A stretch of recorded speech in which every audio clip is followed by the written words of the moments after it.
ماہ ذوالقعدہ شریف چونکہ اس کے آخری ایام ہیں اور ماہ ذوالحجہ مبارکہ جو کہ اسلامی سال کا 12واں اور آخری مہینہ ہے، کچھ دنوں کے بعد وہ تشریف لا رہا ہے، جس کی یادگاروں میں ایک یادگار ہے قربانی۔ قربانی ایک ایسا عمل ہے کہ جو اللہ پاک کی ذات بابرکات نے اپنے تمام نبیوں کو اس کا حکم ارشاد فرمایا تھا۔ شریعت محمدیہ کے اندر قربانی کرنا واجب ہے۔ کس کے اوپر؟ مثلاً ہر عاقل، نمبر 2 ہر بالغ، نمبر 3 ہر مقیم، نمبر 4 ہر زندہ، نمبر 5 ہر صاحب نصاب۔ ان تمام افراد کے اوپر قربانی کرنا واجب ہے۔ شرط یہ کہ ان میں سے ہر کوئی صاحب نصاب ہو اور ان میں سے ایک بندہ زندہ بھی ہے۔ زندہ کے اوپر قربانی واجب ہے، مردے کے اوپر قربانی واجب نہیں ہے، کیونکہ جتنی دیر تک بندہ زندہ رہتا ہے اتنی دیر تک اس کے اوپر نماز بھی فرض رہتی ہے، روزہ بھی فرض رہتا ہے۔ اگر وہ بندہ صاحب نصاب ہے تو اس کے اوپر زکوٰۃ بھی واجب ہو جاتی ہے، فرض ہو جاتی ہے۔ اگر وہ بندہ زندہ ہے تو اس کے اوپر، اگر وہ صاحب استطاعت ہے تو اس کے اوپر حج بھی فرض ہو جاتا ہے۔ جب بندہ فوت ہو جائے تو پھر وہ شریعت کا مکلف نہیں رہتا، تو اس کے اوپر یہ فرائض و واجبات جو ہیں وہ ساقط ہو جاتے ہیں۔ تو یہ یاد رکھیں، کچھ لوگ ہمارے احباب جب قربانی کرتے ہیں تو کہتے ہیں کہ یہ میں نے اپنے باپ کے نام کی قربانی کرنی ہے، جب کہ اس کا باپ فوت ہو گیا ہے۔ کبھی وہ اپنی ماں کی نام کی قربانی کرتا ہے جب کہ ماں بھی فوت ہو جاتی ہے۔ تو قربانی زندہ کے اوپر واجب ہے، ان کی طرف سے کرنی ہے تو نفلی کرے گا، پھر 2 کرے گا، پہلے اپنا واجب ادا کرے گا اور پھر ان کی طرف سے نفلی قربانی کی نیت کرے گا۔ نفلی قربانی کی نیت کر لے یا نفلی صدقہ خیرات کر دے یا ویسے ہی پڑھائی کر کے سال ثواب کرے تو یہ اس کا حق ادا ہو جائے گا۔ اسی طرح صاحب نصاب شریعت کی اصطلاح میں کون ہے؟ صاحب نصاب وہ ہے، نصاب جو ہے وہ شروع ہو جاتا ہے 52.5 تولے چاندی یا اس کی قیمت سے، اور جس کے پاس 7.5 تولے سونا ہو وہ بندہ صاحب نصاب ہے، یا کم از کم جس کے پاس 52.5 تولے چاندی ہو یا دوسری چیزیں جو اخراجات اصلیہ سے علاوہ ہیں ان کی قیمت کا حساب لگا کے 52.5 تولے چاندی کی قیمت بن جاتی ہے تو وہ بندہ صاحب نصاب تصور کیا جائے گا۔ اور صاحب نصاب یعنی 52.5 تولے چاندی کی قیمت کا مالک ہو۔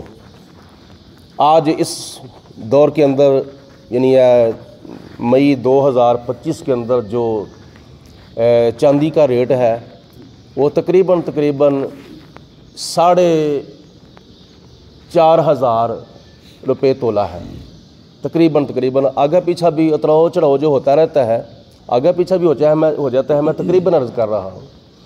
تو اگر حساب لگایا جائے تو 52.5 تولے چاندی کی جو قیمت ہے وہ تقریباً 2.25 لاکھ روپیہ بنتی ہے موجودہ دور میں 2025 مئی کے اندر۔ 2.25 لاکھ روپیہ کم از کم جس کے پاس اس وقت موجود ہے وہ بندہ صاحب نصاب ہے۔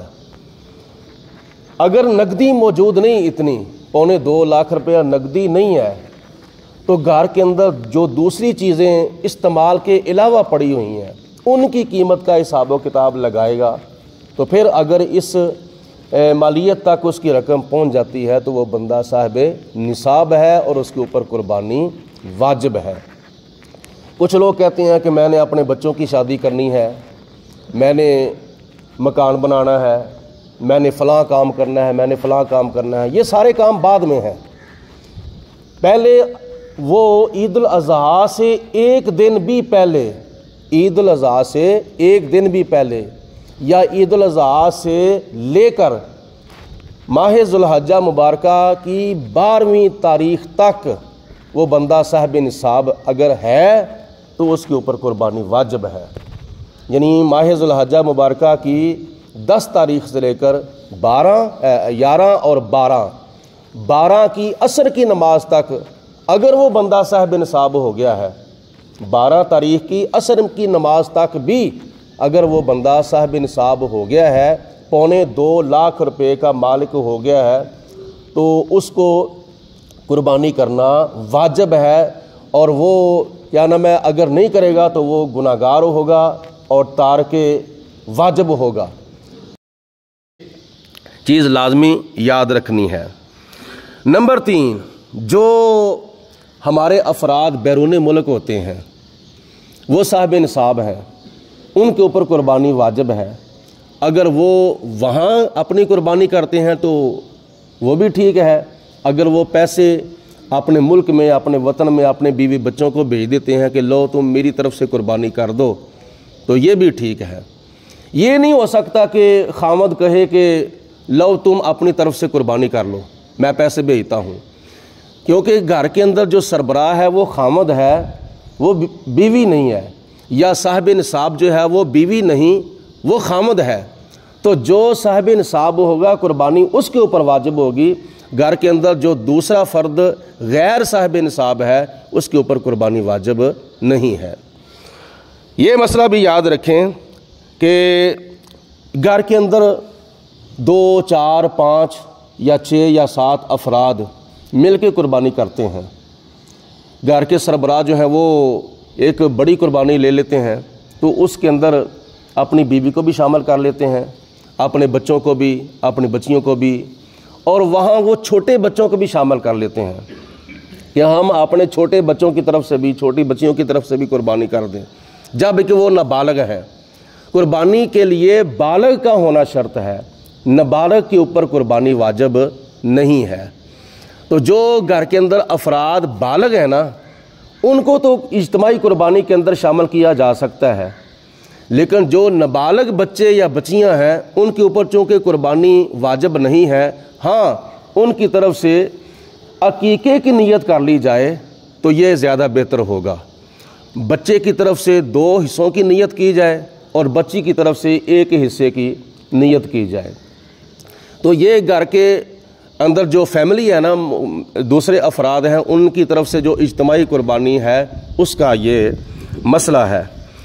اس کے علاوہ یہ یاد رکھیں کہ کچھ لوگ کہتے ہیں چلو اگلے سال قربانی کریں گے، اگلا سال آیا، چلو کہتے ہیں اگلے سال قربانی کریں گے۔ یہ موقع اللہ پاک کی ذات توفیق دے ضائع نہیں کرنا چاہیے۔ اگر خدا کی ذات بابرکات نے فجر کی نماز فرض کی ہے تو اس کو فجر کے وقت میں پڑھنا چاہیے، ظہر کی نماز جو ہے وہ ظہر کے وقت میں پڑھنی چاہیے۔ تو جب ظہر کا وقت گزر جائے گا تو پھر وہ اس کی نماز قضا ہو جائے گی۔ اسی طرح جس سال اللہ پاک کی ذات نے حج فرض کیا ہے نا، حج اسی سال کرنا چاہیے۔ اگر جان بوجھ کے اگلے سال کرے گا تو وہ حج تو ادا ہو جائے گا، لیکن وہ موقع ضائع کرنے کا اس کو گناہ ہوگا۔ اسی طرح جس سال بندہ صاحب نصاب ہے، 2.25 لاکھ روپے کا مالک ہے، تو اسی سال اس کے اوپر قربانی کرنا واجب ہے۔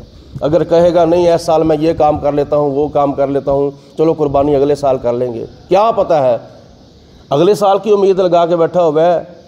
امید تو 1 سیکنڈ کی بھی نہیں ہے، امید تو 1 پل کی بھی نہیں ہے کہ سانس اندر ہے شاید باہر آئے یا نہ آئے، باہر ہے شاید اندر جائے یا نہ جائے۔ تو جس سال اللہ پاک کی ذات نے قربانی واجب کی ہے اس سال قربانی کرنا چاہیے۔ اللہ پاک ہم سب کو عمل کی توفیق عطا فرمائے۔ وآخر دعوانا الحمدللہ رب العالمین۔ درود پاک پڑھیں، الصلاۃ والسلام علیکم یا سیدی یا رسول اللہ وعلی آلہ وصحبہ الصلاۃ والسلام علیکم وعلی آلہ وصحبہ خاتم۔ اللہم صلی علی سیدنا و مولانا محمد معدن الجود والکرم وآلہ وصحبہ